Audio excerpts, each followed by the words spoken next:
Hello and welcome back to this episode of Ignition Time. Four important things to go over in this episode. Former President Trump's stranglehold on the Republican Party continues as the Trumps re-emerge from their hiatus, if you will. The Republican leader Mitch McConnell's strategy of ignoring former President Trump has the party in turmoil as Trump steps up his attacks.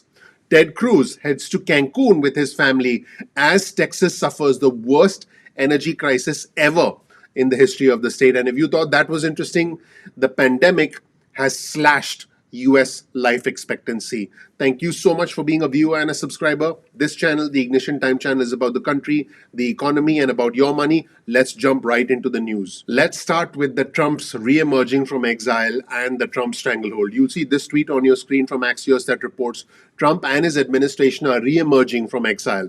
Trump family members are considering political races. Former cabinet members are going to be speaking at different organizations, and Trump is vowing to battle the Senate Minority Leader Mitch McConnell to shape the Republican candidates of the future and all the 2022 candidates for the 2022 Senate midterms. Here's reporting from Carrie Baroff-Brown, the editor of Politico. Steve Scalise, the congressman, the Republican congressman, the number two most powerful Republican congressman in the House of Representatives after the House Minority Leader Kevin McCarthy visited former President Donald Trump at Mar-a-Lago in the past 24 hours. And this essentially underscores the stranglehold the former president still has on the Republican Party. I'll quote Politico here. The trip by the number two House Republican comes weeks after Minority Leader Kevin McCarthy sit down with Donald Trump there last month, and it shows Scalise's loyalty to the departed president is unshaken.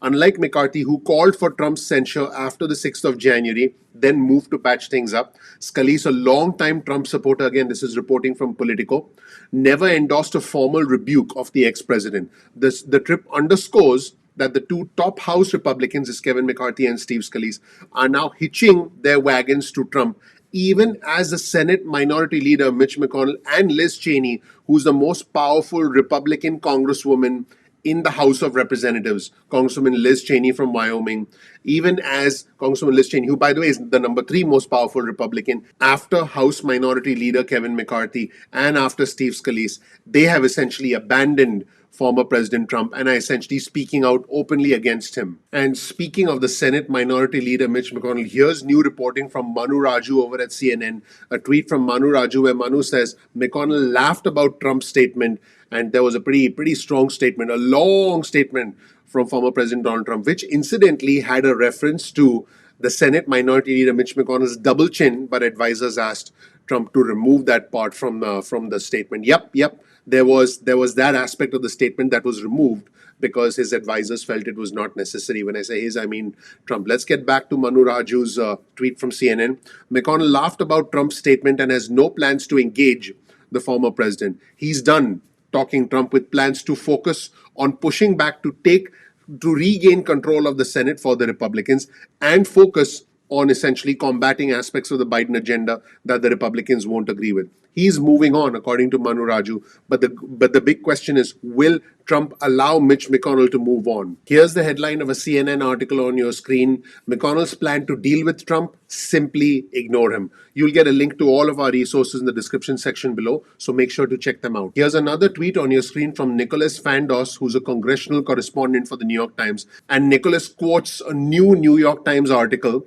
McConnell has many talents, there is no doubt about it, but he's setting the thing up as a way to expunge Trump from the Republican Party. That is a failing proposition. This was a comment from the Republican Senator Ron Johnson from the state of Wisconsin. Now, I do want to remind our viewers and subscribers that President Biden won the state of Wisconsin. But again, we have a senator from Wisconsin essentially saying, hey, Mitch McConnell is wrong. And he's saying this about the leader of the Senate of his own party. And as you can see from the tweet on your screen, Ron Johnson believes this will become a 2022 primary issue. Boy, oh boy, an open battle between the Senate Minority Leader Mitch McConnell and former President Trump. Here's another article on your screen from the New York Times. The headline reads, McConnell's strategy has party in turmoil and Trump on attack. The Republican leader's calculus is simple.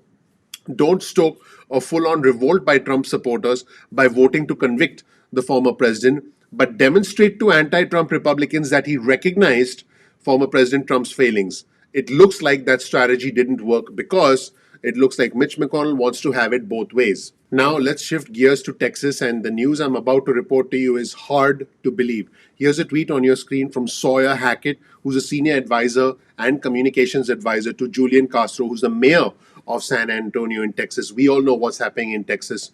While Texas is going through the worst energy crisis in the history of the state, Ted Cruz and his family are on their way to Cancun. You see images in your screen of Texas Senator Ted Cruz in a plane. He was actually in economy and he was on the upgrades list to be upgraded to business. He alone, not his family. And he actually flew to Cancun in Texas with his family while Texas is going through the worst energy crisis in the history of the state. Here's a response to Hackett's tweet from Brian Tyler Cohen, who's a political commentator. Ted Cruz is the guy from Titanic who jumped on the first lifeboat with all the women and children. And the Dallas Morning News folks had something to say about it. Here's the Dallas Morning News on your screen right now. Barbs fly at Ted Cruz for heading to Cancun as millions in Texas freeze without power and essentially no water as well. Fellow vacationers spotted the Texas Republican and his family on the flight from Houston. As 3 million people shivered in the dark, Ted Cruz jetted off to Cancun with his family, outed instantly by fellow vacationers and berated by critics for abandoning constituents during an epic statewide power crisis. Social media photos revealed Cruz and his family at Houston airport leaving for Cancun. It's a lot warmer in Cancun. There's no snow there, there's no power crisis there, and it's a little bit better than Texas right now, which probably is why Cruz went there. Here's a comment from former El Paso Congressman Beto O'Rourke. Cruz is vacationing in Cancun right now when people are literally freezing to death in the state that he was elected to represent and serve. Now, as you can imagine, the media was all over this. On your screen, you'll see a tweet from Andrew Desiderio, who's a political congressional reporter covering the Senate. And Andrew reports that Ted Cruz's office has not responded to Politico's repeated requests for comment on photos showing him leaving for Cancun. And if time codes, according to Andrew, are correct, then this is the flight that Cruz took from Houston to Cancun. We'll show you that flight information on your screen right now. Check out this flight, United 1020, arrived at gate E10 last night in Cancun.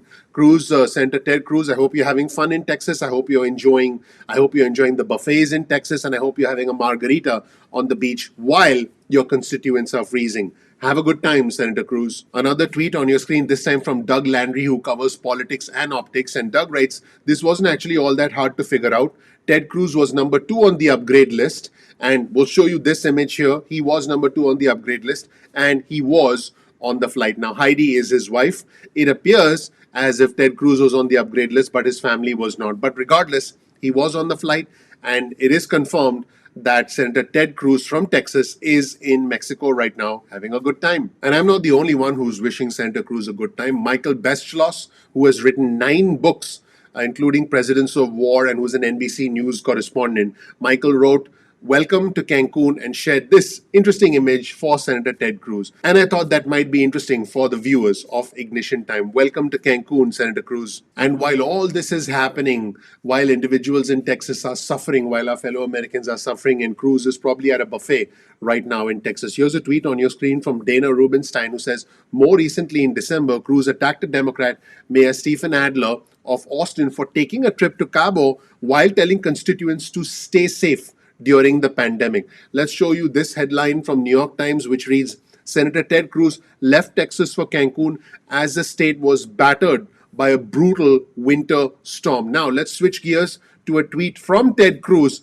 ironically, on the 17th of February. In the past 24 hours, folks, in the past 24 hours, Ted Cruz sent out this tweet saying, stay safe and please continue to follow the warnings and updates provided by state and local officials. And in response to that tweet, Brian Tyler Cohen, who's a political commentator, responds, dude tweeted this while he was packing his bags for Mexico. While all this is happening, Congresswoman Alexandria Ocasio-Cortez responds, and she in fact is responding to a joke from George Takei. I actually never watched Star Trek, so don't hate me too much. But Congresswoman Ocasio-Cortez says, if Senator Cruz resigned back in January after helping gin up a violent insurrection that killed several people, he could have taken his vacation in peace. Texans should continue to demand his resignation. But don't blame me for this. My points are on Amtrak. In other words, she'd rather take the train. So let me know what you think. And while all this is happening, Manu Raju from CNN reports, you see his tweet on your screen. Senator Ted Cruz's office has not responded to photos on social media showing him traveling to Cancun. His office has neither confirmed nor denied nor responded since last night. And this comes as residents in Texas are left without running water or power amidst the winter storm. You see, when a politician neither confirms nor denies something, it means they're trying to figure out what their next move is. I can assure you that there'll be a thundering statement from Ted Cruz about how the news media is up against him and all of that good stuff. And while all this is happening, everyone, as a direct result of the pandemic, you'll see this article on your screen from the Washington Post. The pandemic cut the US life expectancy by a year during the first half of 2020. And a large reason for this is the increase in drug overdoses, the increase in heart attacks, and the increase in many, many medical problems as a direct result of the pandemic and associated things like staying indoors. There has been a spike in domestic abuse, there has been a spike in mental illness, and this has actually resulted in a decrease in life expectancy in the United States as a direct result of the pandemic. The last time that life expectancy dropped as much as this was back during World War II. Let me know what you thought of all the content in this episode of Ignition Time. My team and I work hard to put everything together and to bring this content to you. All I ask from you is you please click the like button, please subscribe, please enable notifications. That really helps out the YouTube algorithm. That would mean a lot to me personally. I really appreciate you watching. Thank you so much. Please click like, please subscribe, please enable notifications once again. And I'm looking forward to seeing you in the next episode of Ignition Time. Take care. Bye.